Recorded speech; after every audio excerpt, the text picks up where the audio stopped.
हाय प्यारे बच्चों, आज UP board class 10th physics chapter 2 का पार्ट 3 वीडियो ये है। इस वीडियो में हम आपको अवतल दर्पण द्वारा बने प्रतिबिंब के बारे में बातचीत करेंगे,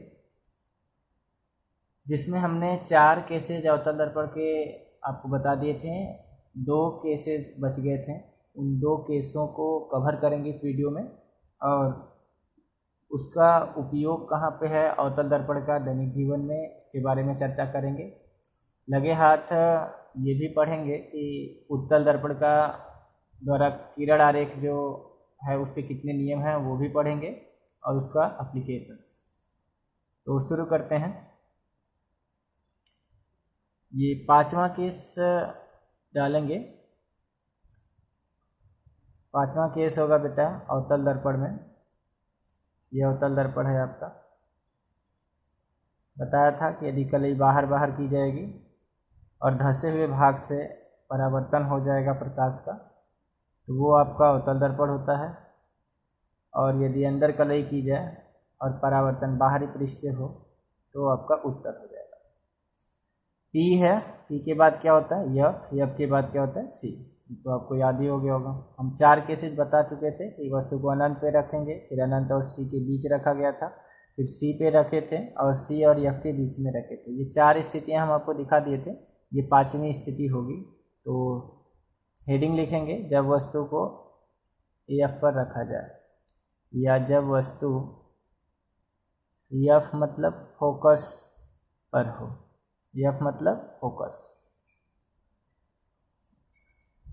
पर हो। आइए देखते हैं इसके बारे में। वस्तु को कहाँ रख रहा है बेटा यफ पर। ये यफ हो गया फोकस। ये ऑब्जेक्ट है आपका ओ डैश। अब इस वस्तु को यहाँ रखा गया है। आपको रे डायग्राम बनाना है इसका। तो रे डायग्राम बनाने के लिए हमने आपको 3 नियम बताए थे कि मुख्य अक्ष के समांतर ले जा सकते हैं, दूसरा फोकस से ले जा सकते हैं और तीसरा सी से ले जा सकते हैं। तो कोई भी 2 रास्ते आप इस्तेमाल कर सकते हैं। पहला, चलिए हम इसको मुख्य अक्ष के समांतर लेके जाते हैं। ये हमारी जो लाइट है इस बिंब यानी वस्तु से मुख्य अक्ष के, ये मुख्य अक्ष इसके पैरेलल जा रही है। यदि मुख्य अक्ष के समांतर जाएगी तो लौटने के बाद अब इस मिरर से क्या होगा, इसका रिफ्लेक्शन होगा। इससे ये टकरा के लौटेगी कहाँ से बेटा, तो आपको पता है ये कहाँ से लौटेगी, तो यफ से लौटेगी। ये प्रकाश किरण फोकस से होके चली आएगी, मुख्य अक्ष के समांतर जाएगी तो फोकस से आएगी। दूसरा रास्ता, अब आप वस्तु को तो यफ पर रख दे हैं तो यफ से तो जा नहीं सकती है, तो कहाँ से ले जाएंगे, तो सी से ले जा सकते हैं। ये आपका सी है। आइए लेके जाते हैं वस्तु को सी से। ये आपका ऑब्जेक्ट है और इससे ये प्रकाश किरण जाएगी इस सी से। मिरर को थोड़ा सा बड़ा कर लेते हैं। अब आपको पता है कि यदि प्रकाश किरण सी से जाएगी, ये सी से जा रही है, तो मिरर से टकराने के बाद सी से ही लौट के क्या होगी, वापस चली आएगी। ये जा रही है और यहाँ सी से लौट के क्या हो जाएगी, वापस। अब आपसे पूछा जाएगा कि ये वाली लाइन जो आ रही है इस तरफ आगे की तरफ इधर ऐसे आएगी और ये लाइट क्या एक दूसरे को कभी काटेंगी? जवाब होगा जी नहीं। जब ये दोनों नहीं काटेंगी तो इमेज कहाँ बनेगा, तो इमेज अनंत पर बनेगा। कहाँ मान लिया जाएगा, इन्फिनिटी पर। तो ये इसका किरण आरेख था। इसमें 3 चीज़ें भी पूछी जाती थी, स्थिति, प्रकृति और आकार। आइए देखते हैं। स्थिति आपसे पूछेगा न्यूमेरिकल के दौरान, प्रकृति पूछेगा और आकार पूछेगा। स्थिति मतलब इमेज कहाँ बन रहा है, प्रकृति का मतलब आभासी सीधा या वास्तविक उल्टा बन रहा है, क्या बन रहा है वो प्रकृति बताएगी। और आकार, आकार का मतलब वस्तु से बड़ा बन रहा है या छोटा बन रहा है। तो कहाँ पर इमेज बन रहा है बेटा, स्थिति में कहाँ बताओगे, अनंत पे। कहाँ मिलेगी ये दोनों लाइटें, मान लिया जाएगा कि इन्फिनिटी पर मिलेंगी। स्थिति में क्या लिखोगे? अनंत पर। क्या चीज़ अनंत पर? तो प्रतिबिंब अनंत पर बनेगा, ऐसा इसका मतलब है। प्रकृति कैसी है? तो नीचे ही बनेगा, तो क्या लिखोगे? वास्तविक और उल्टा, वास्तविक व उल्टा। और आकार में वस्तु से बहुत बड़ा, वस्तु से बहुत बड़ा, बहुत बड़ा। इसके बाद छठा केस है और वो आखिरी केस है बेटा। लिखते हैं छठा केस। अब वस्तु को कहाँ पे रखा जाएगा? तो आप कहेंगे सर F और P के बीच में। तो लिखेंगे जब वस्तु F व P के बीच हो। F मतलब फोकस है और P मतलब ध्रुव है। देखिए इसके बीच में यदि ऑब्जेक्ट होगा तो क्या होगा बेटा? बनाते हैं एक अवतल दर्पण और ये एक प्रिंसिपल एक्सिस है, ये पोल है, उसके बाद फोकस और उसके बाद सेंटर। ये दूरियां आपस में बराबर होती हैं, P से F की और F से C की। अब देखिए क्या करेंगे, वस्तु को रखना कहाँ है? ध्रुव और फोकस के बीच में। रख दीजिए ऑब्जेक्ट को यहाँ पे। ये आपका ऑब्जेक्ट हो गया OO डैश। अब तीन रास्ते हैं आपके पास रे डायग्राम खींचने के लिए, उनमें से कोई दो रास्ता आप इस्तेमाल कर सकते हैं। चलिए मुख्य अक्ष के समांतर लेके जाते हैं। कहाँ से लौटेगा? तो जी मुख्य अक्ष के यदि समांतर जाएगी लाइट, तो दर्पण से परावर्तन के बाद क्या होगी? टकरा के लौट आएगी। कहाँ से? F से आ गई, ये लाइट रिफ्लेक्ट होके आ गई मुख्य अक्ष के समांतर गई थी तो फोकस से होके आ गई। अब कहाँ से लेके जाएंगे? तो दूसरा रास्ता है कि ये जो वस्तु है यहाँ से प्रकाश किरण को आप मुख्य अक्ष के समांतर लेके जा सकते हैं। यदि फोकस से लेके जाएंगे तो ये दर्पण से टकराने के बाद उधर कहीं चली जाएगी, मुख्य अक्ष के समांतर हो जाएगी और ये दोनों एक दूसरे को काटेंगी नहीं। यहाँ से तो लेके जा नहीं सकते क्योंकि लाइट उधर चली जाएगी। लेके जाने को यदि आप चाहें तो जैसे ये ऑब्जेक्ट है, इसे फोकस से लेके जाएंगे, ऐसे लेके जाएंगे, उसके बाद लाइट रिफ्लेक्ट होकर किधर चली जाएगी? उधर। तो क्या करेंगे? ये वाला रास्ता सेलेक्ट ना करके हम C वाले रास्ते को सिलेक्ट कर लेते हैं। देखो, यानी हम वस्तु को C से लेके जा सकते हैं। ध्यान से देखना, ये वस्तु है, ये गया। अब चूंकि जो वस्तु होगी उसके टॉप पॉइंट से ही प्रकाश किरण निकलेगी, तो हम यहाँ से ही लाइट को ले जाएंगे। ऐसा नहीं कि यहाँ से लाइट को लेके जाएं, ऐसे नहीं। लाइट तो यहाँ जल रही है ना, मोमबत्ती यदि ये है तो मोमबत्ती का एक टॉप पॉइंट है तो प्रकाश यहीं से निकलेगा। अब क्या होगा कि ये जो लाइट जा रही है C से ही लौट के आएगी, ऐसा आप जान रहे हैं। यदि हम इसे पीछे बढ़ाएं, इसे हम पीछे की तरफ यदि बढ़ाएं इमेज को, तो ऐसा लग रहा है कि ये दोनों इमेज एक दूसरे को काटेंगे नहीं, बल्कि ये पीछे मिलाने पर कभी काटेंगे नहीं, ऐसे बढ़ते जाएंगे, इनके बीच की दूरियां बढ़ती जाएगी। ये समांतर भी नहीं है। इस केस में क्या करते हैं कि इस लाइट को आगे बढ़ा देते हैं। तो क्या करते हैं बेटा? डॉटेड लाइन से आगे बढ़ा देते हैं। ठीक है। अब ये दोनों जहाँ मिलते हैं वहीं पे हम कह देते हैं क्या बन रहा है? इमेज बन रहा है। ये दोनों जहाँ पे मिलेंगे वहीं पे क्या बना देंगे? इमेज बना देंगे।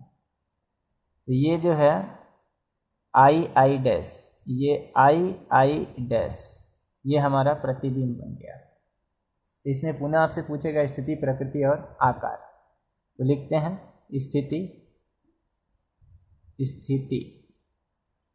स्थिति मीन्स कहाँ पे बन रहा है। दूसरा प्रकृति और तीसरा आकार। स्थिति मतलब कहाँ पे इमेज बन रहा है, इधर तो न पी है न एफ है न सी है, तो क्या बोलेंगे, दर्पण के पीछे। ये वाला हिस्सा दर्पण का अगला हिस्सा है और ये वाला पिछला, तो लिख देंगे दर्पण के पीछे, दर्पण के पीछे। प्रकृति में अब चूंकि ये दर्पण के पीछे बन रहा है और इधर की जो भी दूरियां होती हैं वो धनात्मक होती हैं इस तरफ की, और ये डॉटेड लाइन से फिगर बन रहा है, रियल वाला तो है नहीं कि रियल में लाइट आ रही है, तो ये आभासी होगा। कैसा बनेगा बेटा, आभासी। आभासी में सी शब्द आ रहा है, तो सी मतलब सीधा, सी मीन्स सीधा, प्रकृति हो जाएगी आभासी सीधा। आकार में पूछा जाएगा तो वस्तु से बड़ा, देख रहे हैं वस्तु छोटी सी है, इमेज थोड़ा बड़ा बन रहा है उससे, तो आकार में वस्तु से बड़ा, वस्तु से बड़ा, बड़ा, ठीक है। तो उत्तल दर्पण की बची हुई जो दो स्थितियां थी वो यहाँ पे समाप्त होती हैं। अब इसका दैनिक जीवन में उपयोग कहाँ है, ये जो केस हमने लिखा है बेटा पी और एफ वाला, इसी केस का इस्तेमाल करते हैं हजामत यानी दाढ़ी बनाने में। वैसे तो दाढ़ी जब बनाई जाती है तो समतल दर्पण का भी इस्तेमाल करके हम लोग बना लेते हैं, लेकिन यदि अवतल दर्पण है आपके पास तो वस्तु को कहाँ पर रखें, यानी अपने आप को उस अवतल दर्पण से कहाँ पर एडजस्ट करें कि हमारा आभासी और सीधा प्रतिबिंब बने, तो वो यही वाली केस होती है जिसमें सीधा इमेज बनता है, ठीक है। तो आगे हेडिंग बात करते हैं अवतल दर्पण का उपयोग। अवतल दर्पण का उपयोग,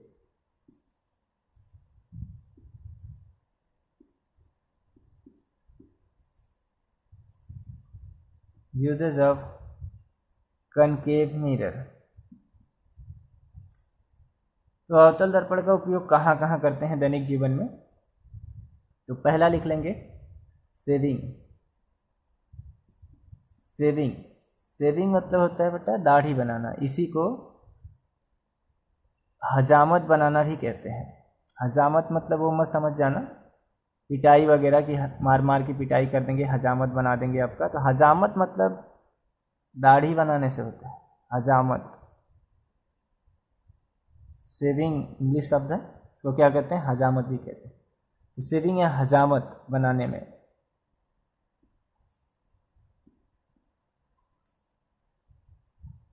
इसका इस्तेमाल किया जाता है अवतल दर्पण का, ठीक है। अब इसका ही इस्तेमाल क्यों किया जाता है शेविंग में, अवतल दर्पण का इस्तेमाल क्यों किया जाता है, तो चूंकि अवतल दर्पण क्या कर रहा है, यदि बहुत छोटी वस्तु है तो उसका बहुत बड़ा इमेज बना दे रहा है, या फिर बहुत बड़ी है तो उसका छोटा भी बना दे रहा है।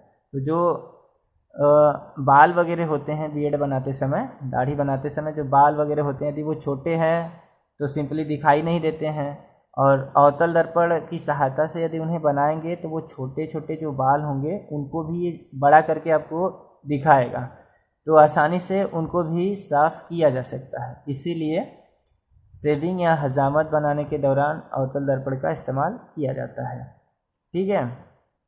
दूसरा, इस अवतल दर्पण का इस्तेमाल टेबल लैंपों में भी किया जाता है। जो पढ़ने वाले टेबल लैंप होते हैं जिसको बच्चे लगा के रात्रि के समय या फिर प्रकाश जब नहीं रहता है रात्रि में, तो अपने टेबल पर उसको उतने टेबल पर जितना टेबल है उतना ही एरिया को वो कवर्ड करे, उसके लिए इस अवतल दर्पण का इस्तेमाल किया जाता है। टेबल लैंपों में लिख सकते हैं, टेबल लैंपों में, टेबल लैंपों में, टेबल लैंपों में,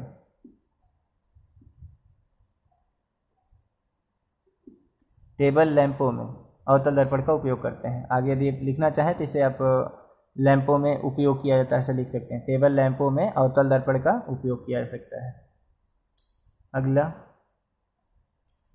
इस अवतल दर्पण का उपयोग वस्तुओं को, जो सौर भट्ठी होती है उसमें बड़ी फोकस दूरी और बड़े द्वारक का अवतल दर्पण का इस्तेमाल किया जाता है, ठीक है बेटा। तो लिख सकते हैं तीसरा एप्लीकेशन इसका, चीज़ों को अच्छे से कॉन्सेप्ट से पढ़ें, चीज़ों को रटने के चक्कर में ना पढ़ें, जो भी चीज़ें रहे वो ठोस रहे, आप उसको अच्छे से याद करें, और इन स्थितियों को जो हम आपको बता रहे हैं उसे बेहद अच्छी तरह से समझें, क्योंकि न्यूमेरिकल जब हम आपको बताएंगे तो इन्हीं की सहायता से विदाउट पेन पेपर के न्यूमेरिकल आप सॉल्व कर सकते थे।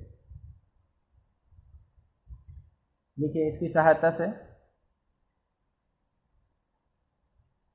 सौर भट्टियों में, लिख लीजिए, सौर भट्टियों में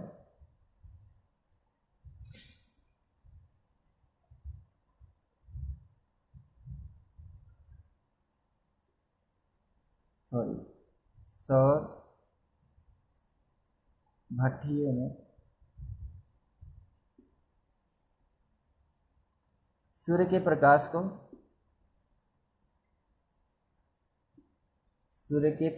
को केंद्रित करने में किया जाता है। सौर भट्टियों में सूर्य के प्रकाश को केंद्रित करने में किया जाता है।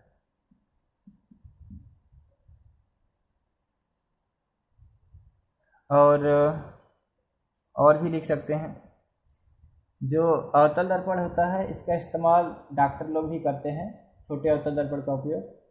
ठीक है, उस छोटे अवतल दर्पण की सहायता से वो क्या करते हैं कि जो आँख या फिर गला या कान वगैरह में जो छोटी छोटी हड्डियाँ होती हैं या कोई दिक्कत होती है तो उन्हें देख के आसानी से अवतल दर्पण उसका सीधा और बड़ा इमेज बना देगा आसानी से, तो उसे देख के ठीक कर सकते हैं।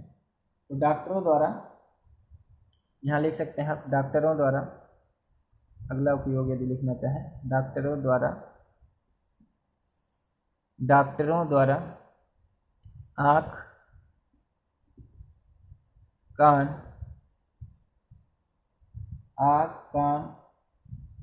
नाक आदि, गले आदि सब लिख सकते हैं, की जांच करने में, आगे लिख सकते हैं जांच करने में किसका उपयोग करते हैं बेटा? अवतल दर्पण का इस्तेमाल करते हैं। ठीक है, ये थे अवतल दर्पण के कुछ उपयोग।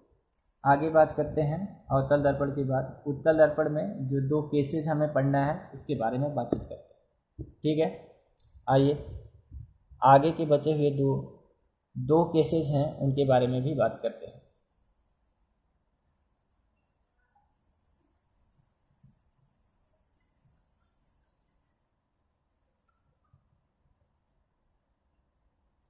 चीज़ों को बढ़िया से बेटा नोट्स बना के आप उसे रख लीजिए, क्योंकि जो भी चीज़ें हम आपको दे रहे हैं वो 1 बाई 1 सब, कुछ चीज़ छोड़ेंगे नहीं, जितना रहेगा सब देंगे फ्री ऑफ कास्ट। ठीक है, और अच्छे से नोट्स वगैरह बना के चीज़ों को आप तैयार करते रहिए। जब न्यूमेरिकल हम आपको कराएंगे और चीज़ें आपको याद रहेंगी तो डरने की कोई ज़रूरत नहीं रहेगी, सारी चीज़ें अच्छे से समझ में आ जाएंगी। आइए आगे हेडिंग डालते हैं, उत्तल दर्पण द्वारा प्रतिबिंब का बनना। उत्तल दर्पण द्वारा प्रतिबिंब का बनना।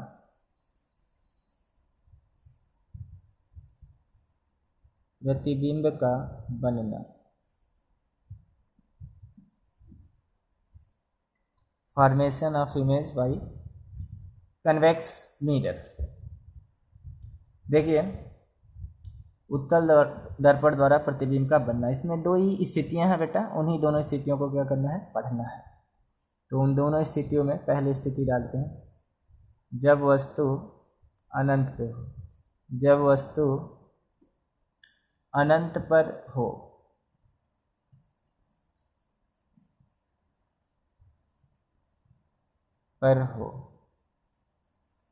जब वस्तु अनंत पर हो,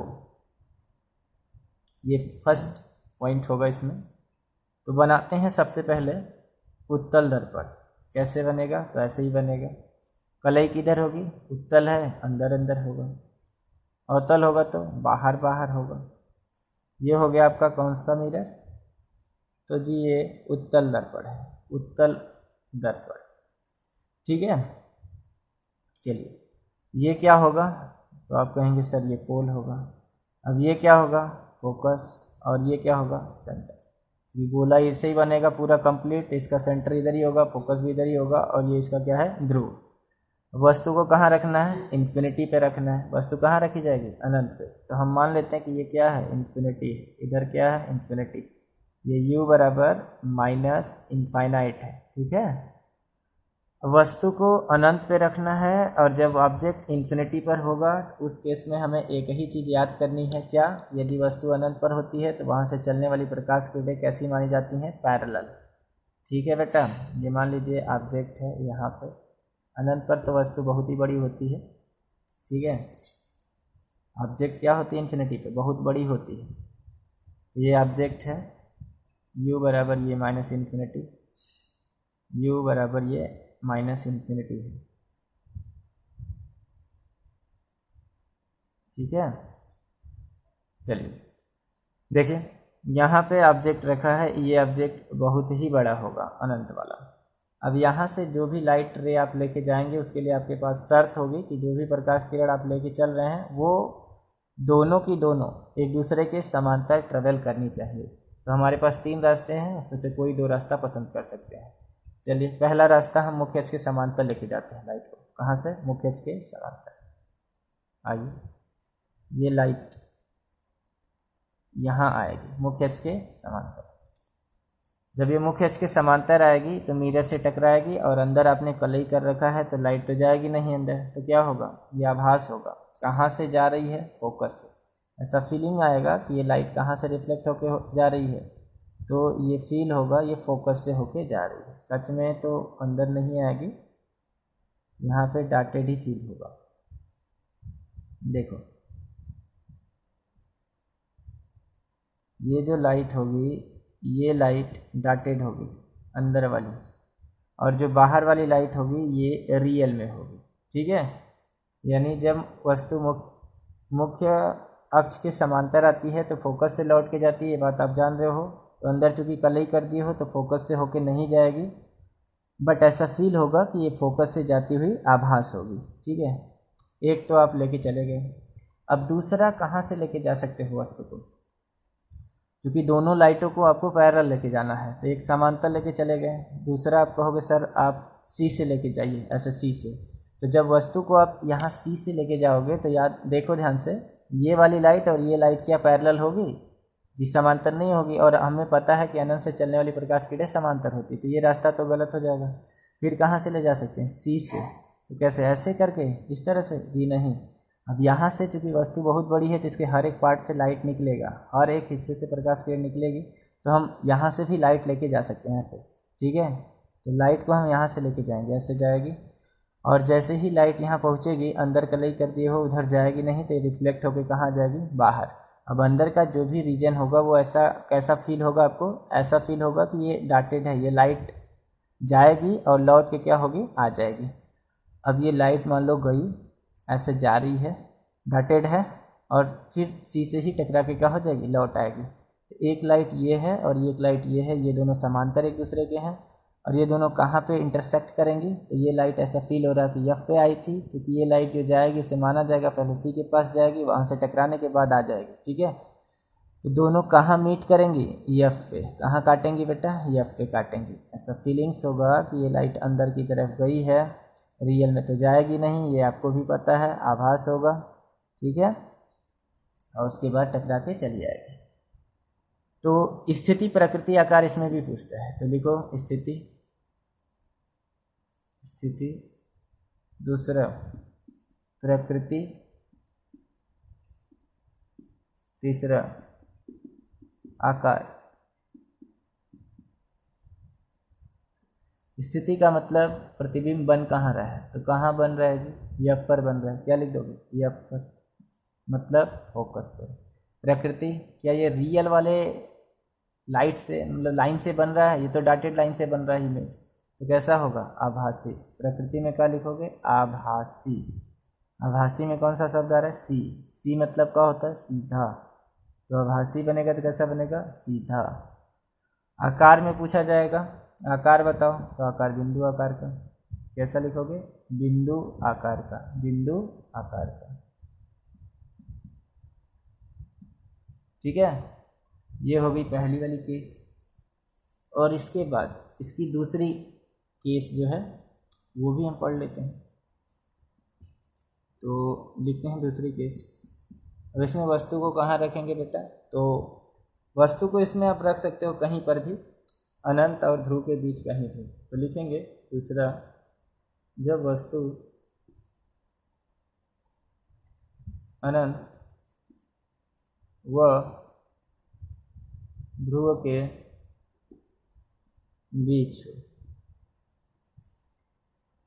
इनके बीच आप कहीं पर भी रखिए। ठीक है, अनंत और ध्रुव के बीच कहीं पर भी ऑब्जेक्ट को रख सकते हो। तो बनाते हैं एक अवतल दर्पण, अंदर अंदर कलई कर देंगे तो दर्पण हो जाएगा आपका उत्तल, और यदि कलई कर देंगे बाहर बाहर तो दर्पण हो जाएगा अवतल। ये क्या है ई, फिर क्या होता है एफ, फिर क्या होता है सी।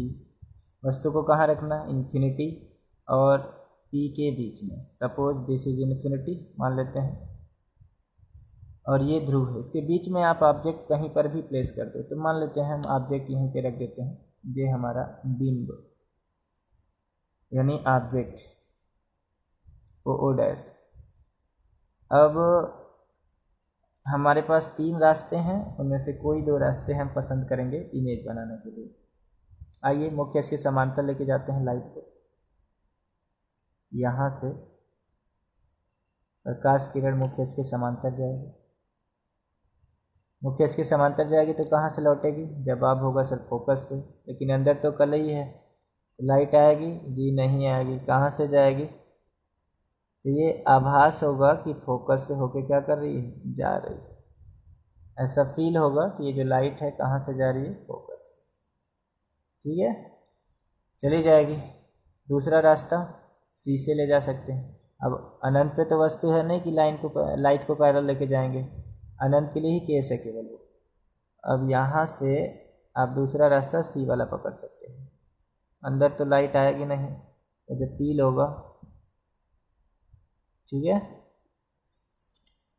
अब यहाँ ये जाएगी भी और लौट के आएगी भी। सी से यदि आएगी तो टकराने के बाद मिरर से इसी रास्ते से होके लौट जाएगी। ठीक है, दोनों कहाँ काट रही हैं बेटा? यहाँ पे दोनों क्या कर रही हैं? काट रही हैं। ये दोनों परावर्तित किरणें यहाँ पे क्या कर रही हैं? काट रही हैं। तो जहाँ पे 2 परावर्तित किरणें काटती हैं वहीं पे क्या बनता है? उस बिंब का प्रतिबिंब। यहाँ क्या बन गया? इमेज। क्या बन गया? इमेज बन गया। ये इमेज क्या नाम है इसका? I dash, I dash. ठीक है, वस्तु से बड़ा बन रहा है कि छोटा? तो छोटा बन रहा है। पुनः तीनों चीज़ें लिखेंगे, स्थिति, प्रकृति और आकार। स्थिति, प्रकृति, आकार।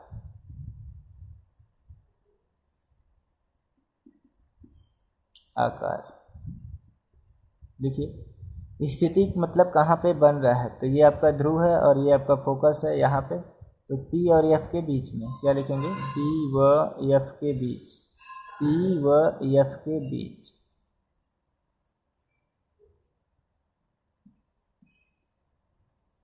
F के बीच।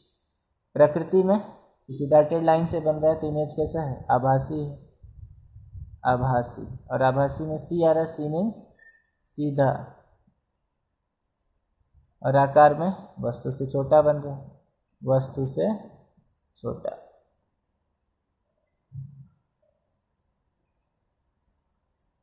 ठीक है, अब इसके बाद ये 2 केसेस थे और उत्तल दर्पण में इसके बाद इसका उपयोग पढ़ लेते हैं। तो हेडिंग डालेंगे उत्तल दर्पण का उपयोग। उत्तल दर्पण का उपयोग। उत्तल दर्पण का उपयोग। इसका उपयोग कहाँ कहाँ करते हैं बेटा? तो ध्यान से समझ लेते हैं। तो देखे होंगे आप, जो ड्राइवर होता है, गाड़ी चालक, 2 व्हीलर हो या 4 व्हीलर हो या 10 व्हीलर हो, कोई सा भी व्हीलर हो, उसमें गाड़ी जो ड्राइवर चालक होता है उसके ठीक जस्ट बगल में एक मिरर लगा होता है। और वो मिरर कौन सा होता है? उत्तल होता है। कौन सा? उत्तल होता है। तो पहला इसका एप्लीकेशन लिख लीजिएगा कि जो गाड़ी चालक होते हैं वहाँ पे उनके ठीक जहाँ वो बैठते हैं उसी के बगल में लगाया जाता है ना। देखिए गाड़ियों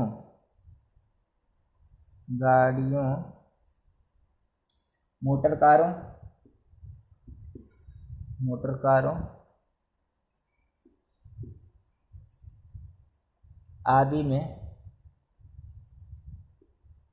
साइड मिरर इसको बोलते हैं, ठीक है। पीछे की चीज़ों को देखने के लिए इसका इस्तेमाल करते हैं। साइड दर्पण के रूप में, साइड दर्पण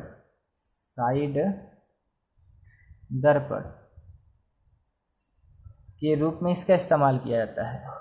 गाड़ियों, मोटर कारों, स्कूटर वगैरह सब में जो ड्राइवर होता है, चालक, उसके ठीक बगल में ही लगाया जाता है। आगे वाला जो मिरर है सामने जो दिखाई दे रहा है उसकी बात नहीं कर रहे हैं, जो उसके बगल में होता है जिससे पीछे की वस्तुएं वो आसानी से देख सके कि पीछे कुछ आ रहा है क्या। तो पीछे मुड़ के नहीं देखेगा, उसी शीशे में सामने आगे देखेगा अपने, तो उसको पीछे का जो भी 2 व्हीलर 4 व्हीलर 10 व्हीलर जो भी आ रहा है उसको उस शीशे में दिखाई देगा। और वो शीशा कौन सा होता है? तो उत्तल दर्पण होता है।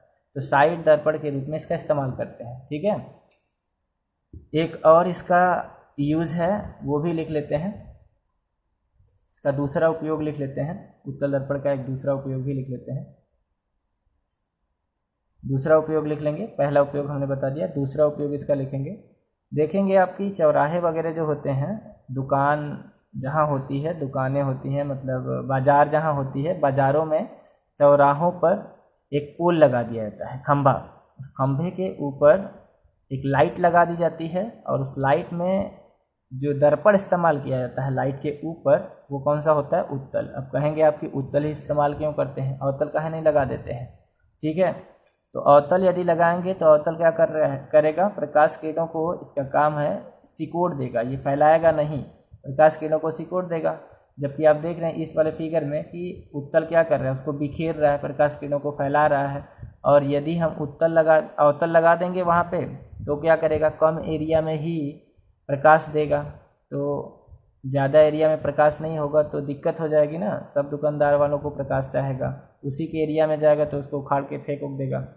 इसीलिए ज़्यादा से ज़्यादा एरिया कवर्ड होके ज़्यादा एरिया में प्रकाश फैले, इसलिए हम जो गली बाज़ार या चौराहे होते हैं उस पर जो पोल के ऊपर लाइट लगाई जाती है उसमें जो मिरर का इस्तेमाल किया जाता है वो कौन सा होता है? उत्तल। तो आप इसका दूसरा उपयोग भी लिख सकते हैं कि गली व बाज़ारों में लगे हुए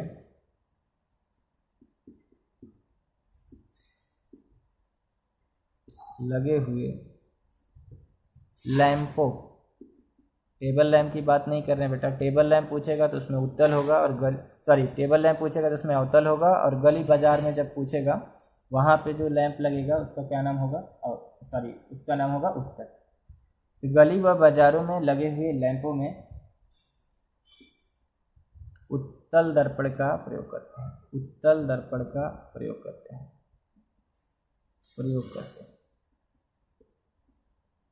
ठीक है बेटा।